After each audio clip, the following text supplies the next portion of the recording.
If you open up your website right now, if you just go to the homepage of your website and you look at the top and you look at the menu, how many pages are there? And do those pages follow a really logical sort of sequence of what someone needs to know in the order that they need to know it, and then, all roads lead to them contacting you? I ask this question because I think that a lot of us as photographers, we're visual people. We like to believe that our work is what differentiates us from other people. It will be the thing that ultimately makes us successful. And so our websites reflect that. Our websites are very photo heavy, understandably. And sometimes, they're super beautiful. They look like it's like a museum on your computer. But the problem that I see with a lot of websites is that they don't do a great job of taking someone on the journey from falling in love with your work to then actually working with you. And that is an art form in and of itself.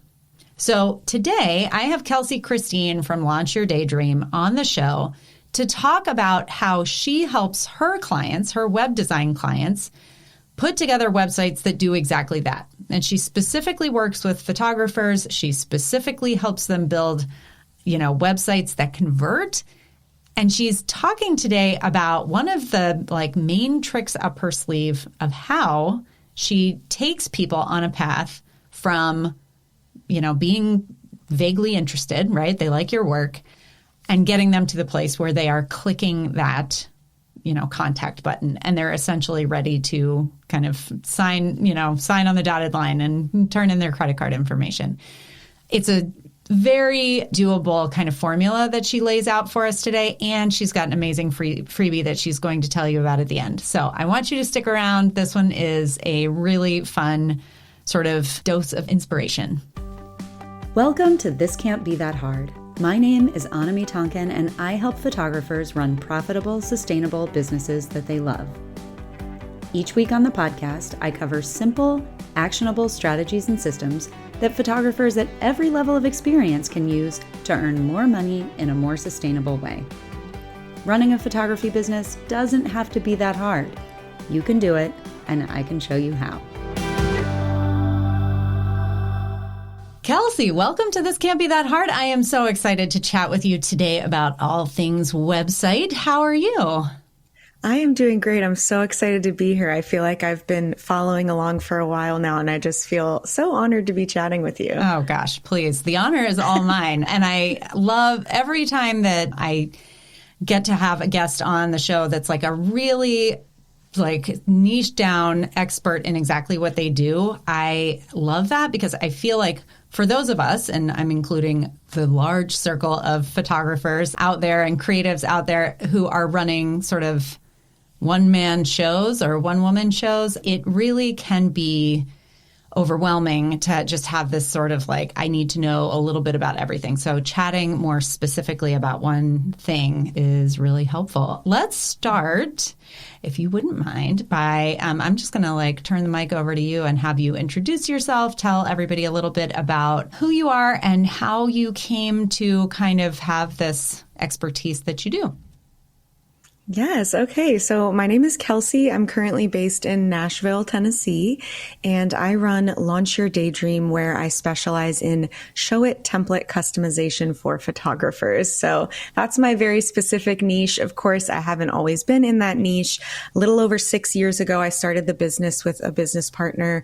And at the time, we were doing kind of exactly what you were just describing, trying to cater to any and every creative business. At one point, we niched down a little bit to wedding pros, but even then still, it's so hard to try to speak to all of them at once. And we started to realize the power in niching down. And not only does it make it easier and a better experience for my clients now with this niche, but it's also so much easier on me. Marketing, deciding what I'm going to say in a social media post or anything like that. It comes so much easier when you do have that niche in mind. So I always encourage my clients to do that with their photography services as well. Yeah. I mean, that is a whole other topic for another day, perhaps. But it really is There are arguments that can be made about remaining a generalist or starting out as a generalist and sort of exploring all the different paths that are out there. But it really does become easier not only to speak to your target market and connect with your target market and all that, but to serve them. When you become hyper-focused on the thing that you want to be the best in, it's a lot easier to be the best. We can't all be the best at everything. So exactly. Yeah, excellent. So how long have you been sort of in this specific niche, just out of curiosity, in terms of like doing show it websites for photographers? The niche to photographers has been quite a few years at this point, but the template customization is within the last year or two. So I went from doing completely custom website builds to utilizing templates. And there's a few reasons that I like to do this. One is it allowed me to collaborate with other designers. While I do have some of my own templates to start with, it really allowed me to kind of hone into that community over competition idea. And I get to highlight other designers who create templates, and then I customize them for my clients. Another reason that I do it is it's allowed for a much quicker turnaround time.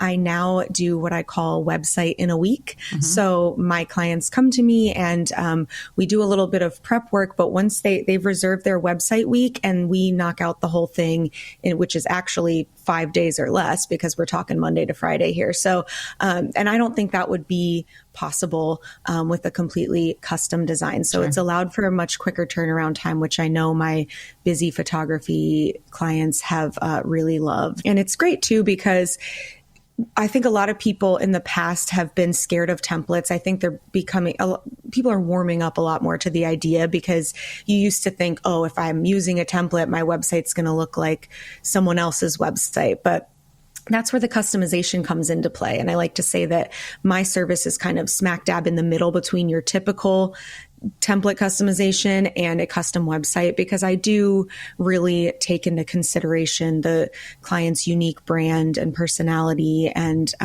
talk a little bit more about how I do that later. But there is a lot of customization in play. So I really like to encourage that templates aren't scary, and it will still feel really, really unique to you once you customize it. Yeah. And I really enjoyed poking around in some of your sample websites on your website that showcase exactly that. It's like, I see the common themes.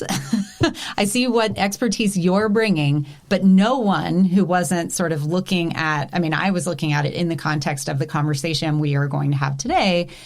So I was like, oh yeah, here's that thing she was mentioning, and here's that thing she was mentioning. But overall, like, they look completely different. And so even if one person, like a potential client, were to go to each of those websites because they just happen to, I don't know, be in the same area or serving the same people, it would never be like, oh wow, I think I just saw this exact thing. Like, it really is, It's a totally different thing. So yeah, for anyone out there who does not understand the power of templates, we all use some sort of editing preset or whatever. That does not make, if I use a preset and you use a preset, our photos do not look the same. So let's dive a little bit into what we are kind of here today to talk about, because obviously there's a lot that goes into a website redesign or design or customization or anything else, modifying a template. But I love what you talk about when it comes to the experience page. I had never heard that phrase before. I came across you and your work. I'm going to sort of turn it over to you and let you explain what that is, and sort of then we can start talking about what the components are.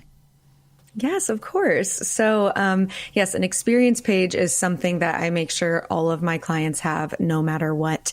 And the idea here is that it's a combination of things that I see a lot of photographers typically separating. So sometimes clients will come to me and say, oh, I want to have a page for my testimonials. I want to have a portfolio page. Oh, I need to have a pricing page, and oh, my session information on another page. But the idea of the experience page is that all of these things need to kind of work in tandem and be on one page together. And there's a very strategic approach to putting them all together so that you are kind of dropping breadcrumbs of value throughout the page, with the main goal being to communicate what is unique and special about working with you. So imagine your dream client landing on this experience page. They're going to learn a little bit about your style of work, your approach to it. They're going to learn about the process and exactly what they can expect when reaching out to you.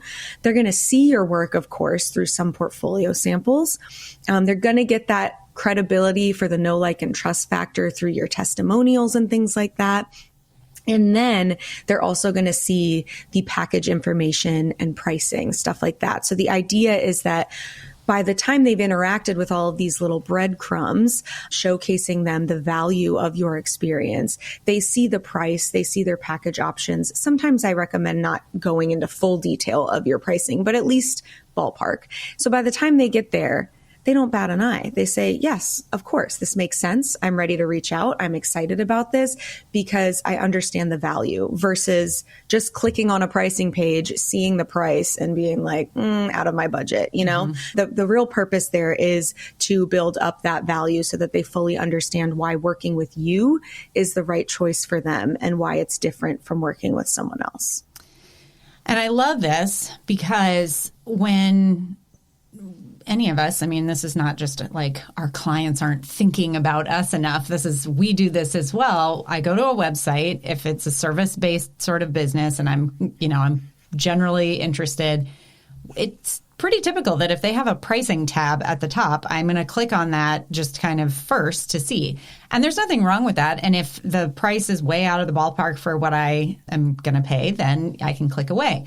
But if all I see when I go to the website is like whatever sort of is above the fold, like the first thing that I see at the top, and then I go to the pricing page, I am gathering very little information, and they don't really have much of an opportunity to make a case for why, okay, maybe let's say that's 15% higher than what your budget, what you were thinking your budget was going to be.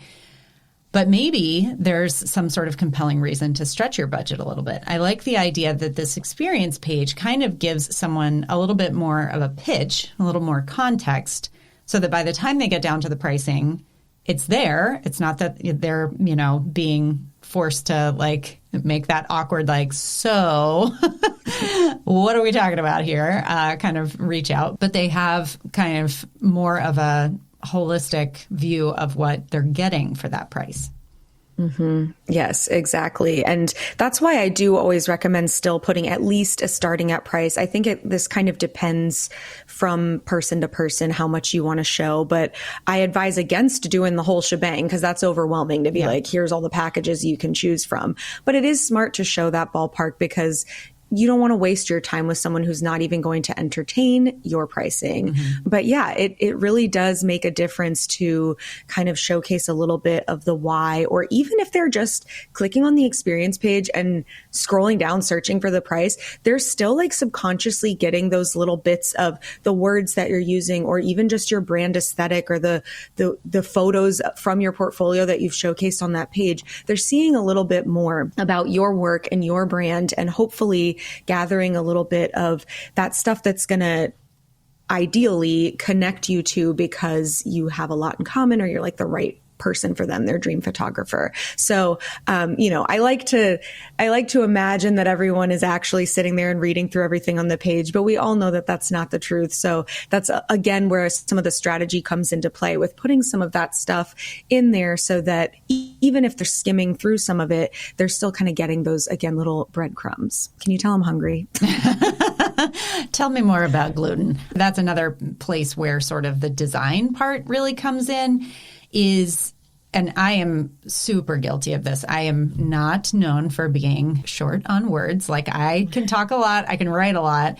And when I go back through the history of my various websites that I've had in my photography business, it's almost like you could probably put them in chronological order from long to short. Like, now my website is extremely concise because I have forced myself to be concise, potentially almost to a detriment, because I do think that there are those people who want to like dig into a website and kind of like really feel like they know that person before they're ready to reach out.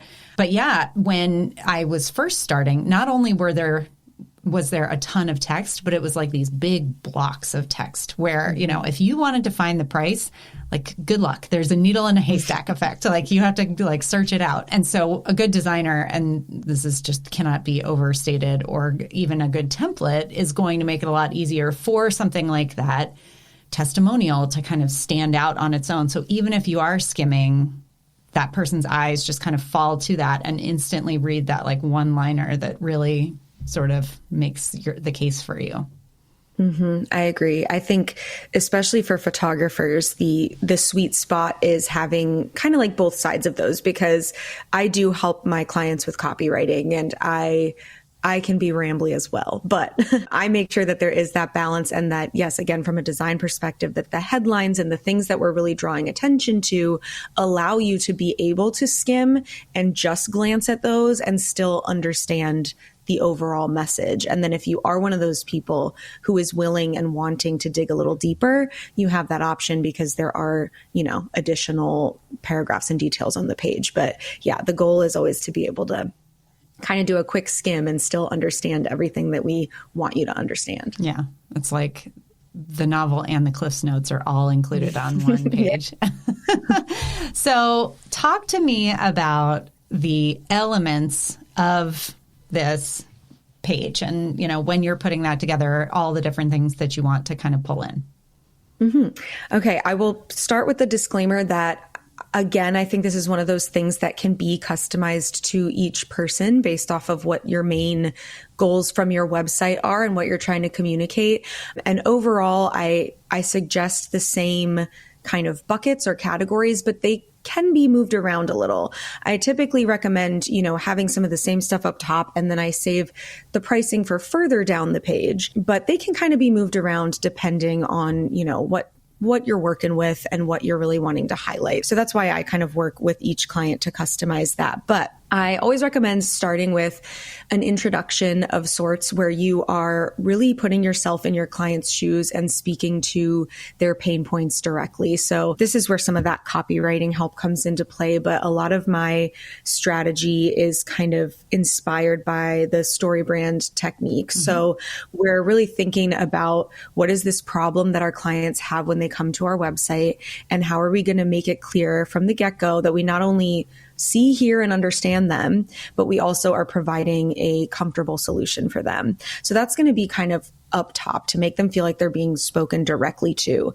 And then this one is kind of like a give or take depending on how into the kind of artistic style of your photography you are. But sometimes I like to have my clients do just a little blurb, a little intro, or even sometimes just a few words that describe the style of your work. So what are we talking about? You know, is this like luxe, elegant photography, or is this more of like, you know, bright, colorful? Like what are the words that you're using to describe it, and potentially even the words that you want to use to describe your ideal type of client? Or I work with a lot of wedding photographers, so using some words that describe your dream type of wedding. Is it like a non-traditional funky wedding, or is it a luxury elegant wedding? You know, things like that, to really, again, the goal up top is to make the person reading the website feel that connection and like, yes, this is right. I'm in the right place. This person is speaking to me. I was just going to jump in there. I was, this came up a while ago, but I was talking to somebody about the kind of the concept of brand and how that can be really difficult because you get kind of bogged down in the details of like fonts and colors and logo and all that sort of stuff, but how brand is much more encompassing than that. And they described it as try and picture a brand as a person. And that makes so much sense. Like as even just as I'm sitting here talking to you, and whether the people out there are listening or if you're seeing a video, like the two of us both have like funky hair. Yours is green. Mine stands up. I feel like when you personify your brand that way, you can really start to, you know, there are words that describe that. There are colors that sort of speak to that. There are images that are going to kind of go with that person. I was thinking about like, how do they decorate their house? And, you know, what kinds of stores do they shop at and things like that. All of those little pieces, if you can use words in describing your photography and sort of your methodology and all that sort of thing that speak to your like brand person, I feel like that can very quickly help them say, oh yeah, this is my person or not. Yeah, exactly. And if you're lucky enough to have worked with some of your dream clients and you feel comfortable like still contacting them, I actually used, when I did my latest rebrand, I reached out to some of my dream clients who I've worked with, and I asked for honest feedback. Like, look at this website. Does this speak to you? And to make sure that you really are speaking to those people, because they're out there, and yeah, they really are real people that you can get in the heads of them and really speak directly to them on your website. Yeah, I love that. Okay, so we've got this little intro that first and foremost talks about the client and the problems they're having, but then also talks a little bit about you and your work, kind of your approach or your style. Then throughout the page, obviously, you should have some portfolio work. So showcasing your images throughout the page, of course, most templates are going to have images throughout, but I also like to put usually a scrolling gallery or like a sliding gallery of like the best of the best that you want to showcase on this page. And then if you do want to have a separate portfolio page that goes into more detail, that's fine. And we can even link out to it there. But I think it's important to have a little preview on this page that showcases the images that are like, this is what I want to book more of. So having that on that page is important. Sprinkled throughout as well are testimonials or any other form of credibility. I mentioned earlier, building that know, like, and trust factor. This is where the trust comes in. So testimonials are fantastic, but also if you have badges or you've been featured in recognizable publications, or you were voted top photographer for your area, whatever it may be, those kind of things. As well as sometimes just incorporating some statistics, like quick numbers, like this is how many weddings I've shot, or this is how many families, things like that, or how many years I've been in business. Just little things like that are sprinkling throughout to help build up that trust factor. Something that I think is also important to put, this is one of those things that could potentially go before or after the pricing, but the process. And when I say the process, I don't mean like, I'm going to keep using wedding examples just because I work with a lot of wedding photographers, but I don't mean the entire like wedding guide that you're going to send them after they book, right? I mean the easy 1, 2, 3 process. What can they expect when they reach out? So you let them know, okay, you're going to reach out and we're going to book a call and you're going to get to know me. And then, you choose your package and we book, and we book your engagement session.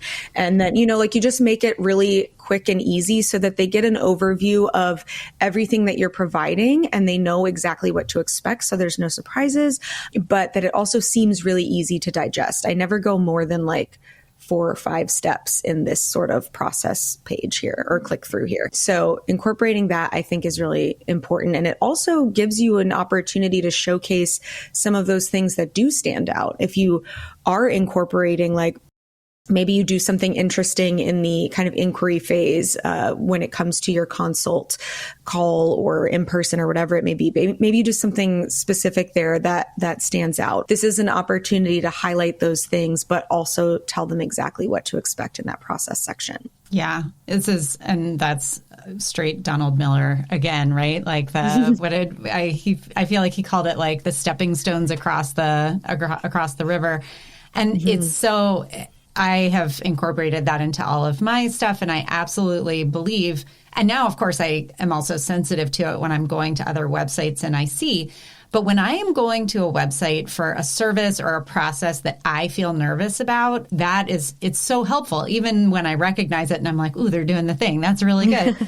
If I'm calling somebody to talk about, like, I don't know, estate planning or something where I'm like, oh, I don't want to do this and it's going to cost me a bunch of money and like, well, what if, am I going to get everything I need and how long is this going to take and all that?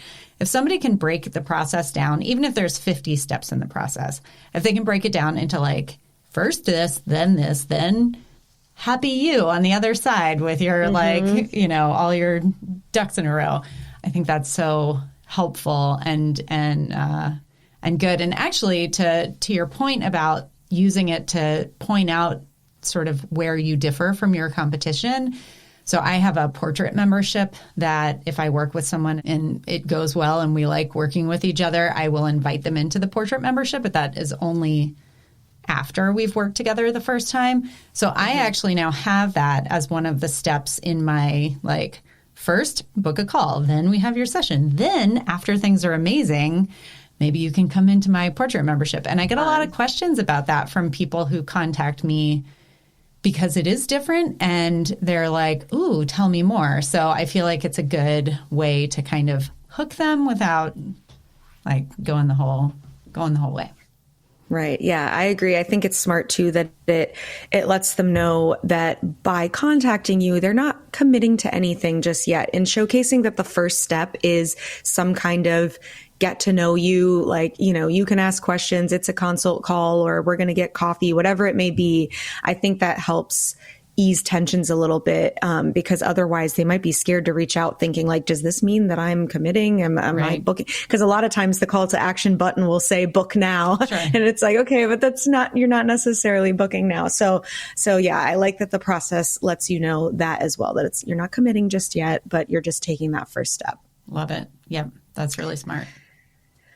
Okay, so once we've got all of that, of course, we want to then also talk about the pricing and the deliverables. So again, I mentioned this a little bit, but I typically recommend just sharing starting at pricing.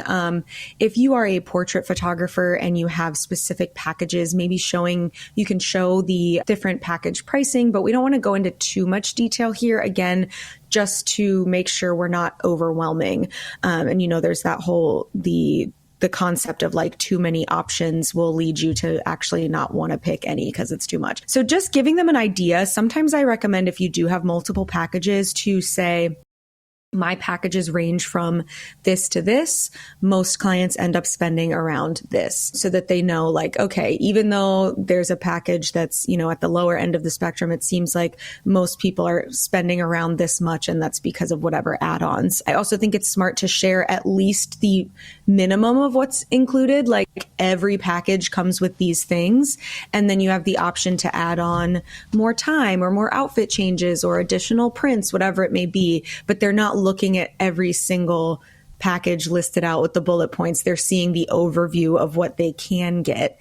And then when they reach out, that's when they can get all of those details. So having the pricing on the page, I think, is important. I also think it's a little bit of a preference thing and depends on what your pricing structure is. Like, if you just have one package across the board for everything, I think it's okay to show everything that's included in that package. Here's the price. Here's exactly what you can expect. So of course, it's going to vary based on how your business is set up in that way.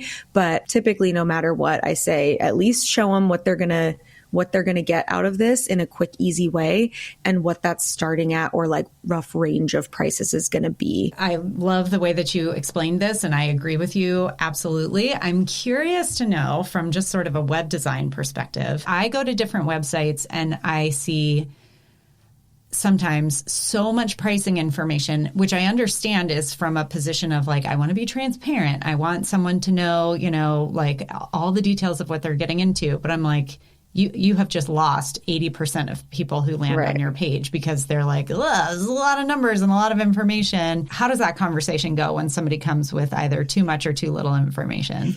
That's a great question. Yeah, I feel like it typically just, if I see it and it looks like too much content, meaning like if you're like looking at the website and you see like what's visible on your screen and your eyes don't really know where to settle, then that's kind of a sign that there's too much going on. And I typically, in this sort of scenario, go with the less is more. And I'm the one usually doing the copy editing here. So what will happen a lot of times is they'll just give me too much detail, and all I do is simplify it. Like, because again, I think it's still important to say, like, you're going to get this many hours, this many outfit changes. Like, that's the kind of stuff that your clients want to know. Yep. Think about what questions do you always get from clients when they reach out. Try to answer those there, but answer them as quickly as possible. They can ask the more detailed questions after. Like, you don't need to put, a lot of people will want to put the stuff about, oh, if I'm traveling, X amount of miles outside of this range. Like, that's the kind of stuff that can be saved for post inquiry.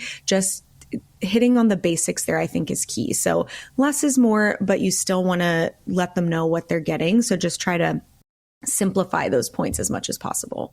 So good. Okay. Thank you. So one more thing I do typically recommend is having some FAQs on this page. And this is another one of those things that could go above, could go below, but I typically like to do it after the pricing. So if they see the pricing and they're still not quite sure, there's some potential follow-up questions that they might see and will think that's exactly what I was wondering. And an FAQ is also a section that not everyone has to have. I would say the goal of your website as a whole is to answer all of those questions already throughout. But sometimes, again, people aren't reading everything and they could be searching for an FAQ. So it's nice to have that. It's even like from a more strategic perspective of thinking, how can I convince them further to reach out to me and like let me do that in a question answer form, you know? And then every page on your website needs to have a call to action at the bottom of that page, throughout the page as well, but we never want to leave a dead end at the bottom of the page. We don't want it to end with FAQs and then the footer, right? We want that final canvas on your page that's going to, you know, a little bit more speaking directly to those pain points or those desires again, with the button that makes it really easy to go to the contact form. Amazing. So on your clients' websites, is this page called the experience, or do you use different language for it, sort of depending on the customer? This is a silly question, but I'm like inquiring. No, I don't think that's a silly question, actually, because it does vary. It will depend on if you have multiple specialties or not. Sometimes if it's just a wedding photographer and they specialize in weddings, it will say experience at the top because we already know based off of everything else that we're talking about weddings. But if you do families and maternity and newborn, and they all have different approaches and different pricing structures and things like that, and you want to separate the experience pages, then of course it would just have the name of the specialty. So you'd have a newborns page, but it's everything I just talked about as pertaining to your newborn service. Love it. And in an overall sense, so they've got their experience page, they've got their sort of home page, they've got a contact page. Are there, and of course, I'm sure this varies photographer to photographer, but let's just say that this is someone with a single main niche, like weddings. Mm-hmm. Are there many more pages, or do you keep it pretty streamlined in that way? Because you're covering a lot of ground with the experience page, obviously. Right. Yeah. Yes. So I typically recommend, I think it's about 5 main pages. So homepage, obviously. An about page, I think, is important, especially as a photographer when you are one individual behind the business, and it's really important that your clients feel connected to you. So the about page gives you opportunity to talk a little bit more about yourself, but also from a strategic perspective, I typically start the about page secretly kind of still talking about the client in a way that's like, sounds like we're talking about me, but I'm really talking about how I'm going to help you more. And then going into just kind of more about your background, your history, whatever you want to share here that helps build up that know, like, and trust factor, helps sprinkle in some more of that credibility, but then also the fun stuff, like the stuff that might help you, you know, the little fun facts or whatever. I like to try to encourage getting creative and unique with these because, you know, it's starting to get outdated to share that you love coffee or whatever. Like everyone loves coffee. So trying to get a little bit more fun with these, or like sharing really out there fun facts that might make someone want to reach out just to ask you a question about it, you know? So that kind of stuff on that page. Also, if you have a studio, if you're a studio portrait photographer, this is a great place to highlight the studio features on the about page. And then, so that's homepage, about page, obviously the experience page. And if you do have more than one specialty that are very separate, you will just have one for each of those specialties. Sometimes a portfolio page in addition to. And then a blog, I highly recommend having a blog. Just kind of count that as a page, even though it's a lot of pages built into one, but always having the blog up in your navigation menu, just because the blog is so helpful for SEO, and then your contact page. So I think that comes out to maybe 6 pages actually. But yeah, 6 pages is usually the sweet spot when my clients work with me. And that's what I would recommend. So good. Excellent. So talk a little bit more about where people can connect with you. And I know you've got a pretty juicy sounding freebie if somebody's interested in kind of taking the next step in terms of playing with their own website. Yeah, of course. So my website is launchyourdaydream.com. My Instagram is launchyourdaydream.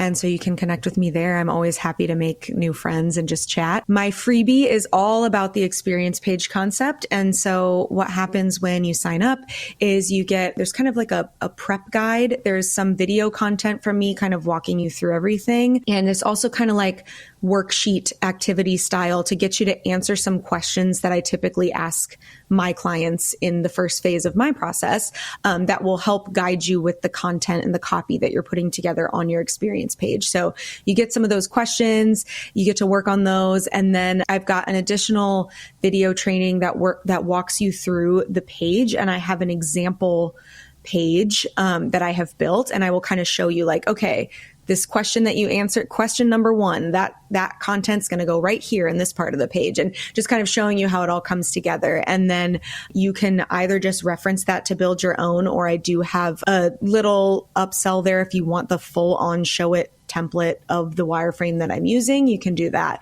So that's the freebie there. And then, my services, like I said before, is website in a week is my bread and butter, where I do the entire website in 5 days or less. And then I also offer VIP days for clients who already love their website. They're happy with it. They don't need a brand new website, but there's some things that they want to change. And the tasks that we knock out on a VIP day range all across the board, but it's really fun. You basically just get me for a day and we check off all the things that have been building up on your website to-do list. So it's pretty fun. And you may have said this at the beginning, but I missed it. What is the link for the freebie? It's launchyourdaydream.com/experience-page-freebie. Or if you just go to my website, there's a pop-up on the homepage, or you scroll down to the bottom and it's linked in the footer as well. Amazing. And we'll put a direct link in the show notes, of course. I just wanted to get that in people's ears in case they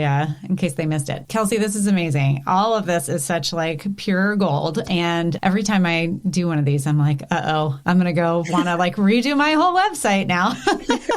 That's the kick in the pants that we need. Like our websites need to be updated on a regular basis. It's way too easy to let them sort of stagnate. So I love having that, sort of actionable inspiration, and sharing it with all these people out here listening today. So thanks for taking the time and coming on.